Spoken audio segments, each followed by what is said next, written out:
মেরহ, এই মেরহ নামটা আসে যখন কোনো কিছু সংকল্প করা হয়।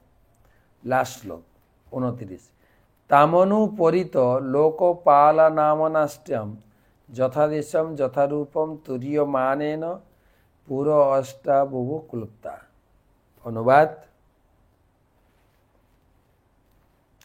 সেই ব্রহ্মপুরীর চতুর্দিকে ইন্দ্র আদি অষ্টলোকপালদের 8টি পুরী রয়েছে।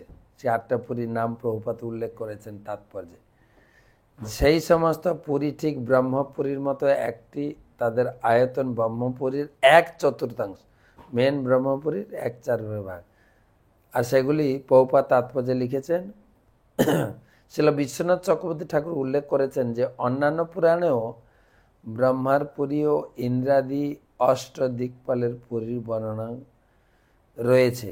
মেরহ নবপুরাণী সুরমনোত্তবত অমরাবতী তেজবতী সংযমী তথা কৃষ্ণাঙ্গনা পরা শ্রদ্ধাবতী গন্ধবতী তথা চান্যা মহোদয়া যশবতী চ ব্রহ্মেন্দ্র বহ্যাদীনাম যথাক্রমম। ব্রহ্মপুরীর নাম মনবতী, ইন্দ্র আদি তার সহকারীদের এগুলির নাম হচ্ছে অমরাবতী, তেজবতী, সংযমী, কৃষ্ণাঙ্গনা, শ্রদ্ধাবতী, গন্ধবতী, মহোদয়া, যশবতী। ব্রহ্মপুরীর মধ্যস্থলে অবস্থিত এবং চতুর্দিকে তাকে ঘিরে এই 8টি পুরী। এখানে সমাপ্ত এই অধ্যায়। ইতি শ্রীমদ্ ভাগবতের পঞ্চম স্কন্ধের জম্মুদ্বীপের বর্ণনা নামক 16 অধ্যায়ের ভক্তি বেদান্ত তাৎপর্য। হরে কৃষ্ণ।